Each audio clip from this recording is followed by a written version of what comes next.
Warren Buffett. ఈ పేరు వినగానే మనందరికీ గుర్తొచ్చేది ఏంటి? ఇన్వెస్ట్మెంట్లు, సంపద, స్టాక్ మార్కెట్, అవునా?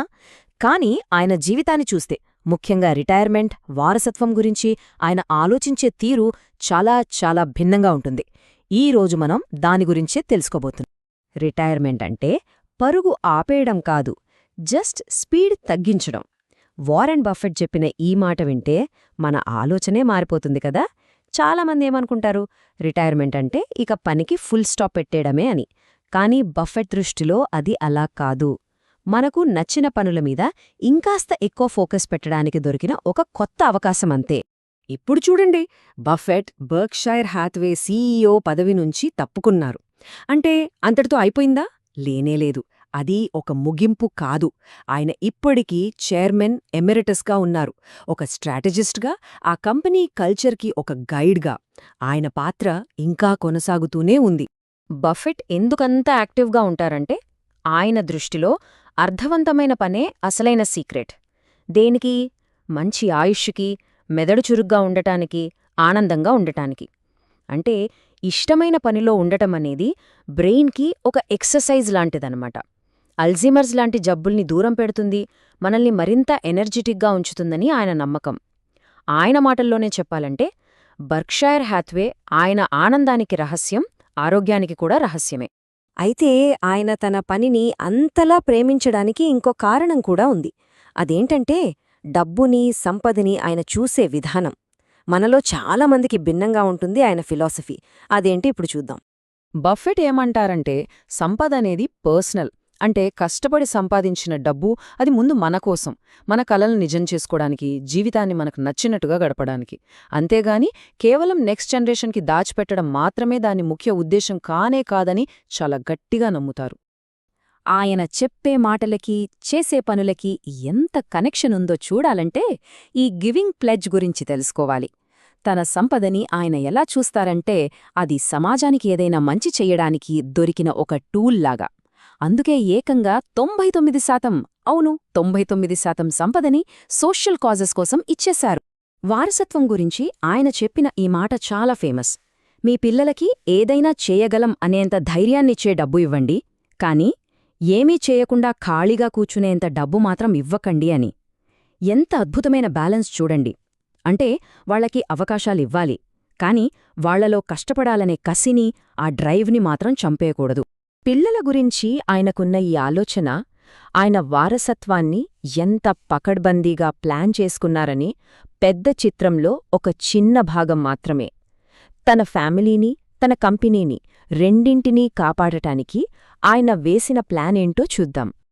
ఆయన లెగసీ ప్లానింగ్లో ముఖ్యంగా 3 లక్ష్యాలు కనిపిస్తాయి. 1. సమాజానికి తిరిగి ఇవ్వడం. 2. కంపెనీకి ఒక స్ట్రాంగ్ లీడర్షిప్ని ఏర్పాటు చేయడం. 3.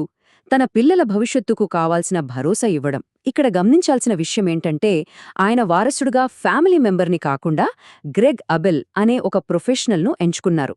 ఇది ఆయన దూరదృష్టికి ఒక పెద్ద నిదర్శనం.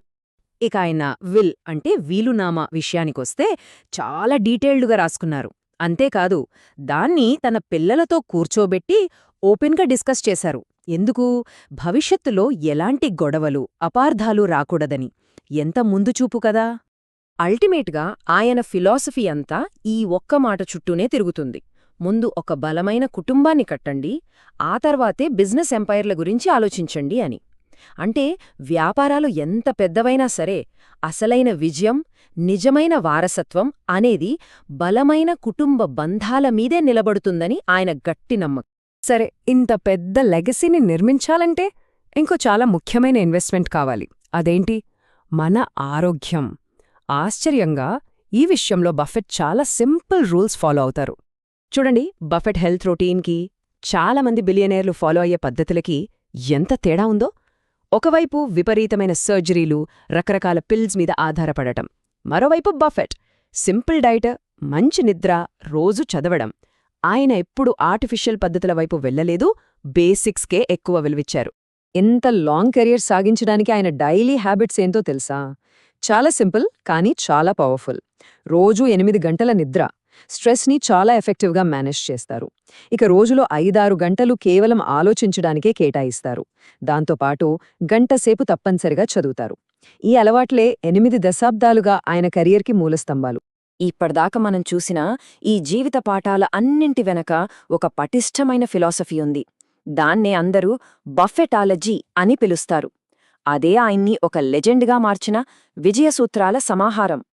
అసలు బఫెటాలజీ అంటే ఏంటి?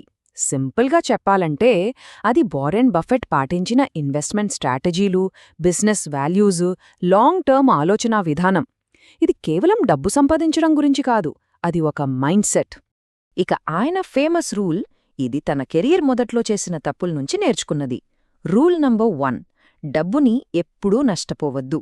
రూల్ నంబర్ 2, రూల్ నంబర్ 1ని ఎప్పుడూ మర్చిపోవద్దు. సింపుల్ కదా, కానీ చాలా పవర్ఫుల్. ఇవి ఆయన కోర్ ప్రిన్సిపల్స్. లాంగ్ టర్మ్ కోసం ఇన్వెస్ట్ చేయాలి, లైఫ్ టైం కోసం అన్నట్టు. మనకు అర్థమైన బిజినెస్లోనే డబ్బు పెట్టాలి. ధర కన్నా విలువకే ఎక్కువ ఇంపార్టెన్స్ ఇవ్వాలి. మంచి అవకాశాలు వచ్చినప్పుడు అస్సలు వదలకూడదు. ఎప్పుడూ తెలివైన వాళ్లతోనే కలిసి పని చేయాలి. ఆయన ఎప్పుడూ చెప్పే మాటొకటి ఉంది, గొప్ప అవకాశాలు వచ్చినప్పుడు చెంచాతో కాదు బకెట్లతో పట్టాలి అని. సంపద, ఆరోగ్యం, వారసత్వం, బఫెట్ జీవితం నుంచి మనం నేర్చుకునే పాఠాలన్నీ చివరికి మనల్ని ఒకే ఒక్క ప్రశ్న దగ్గరికి తీసుకొస్తాయి.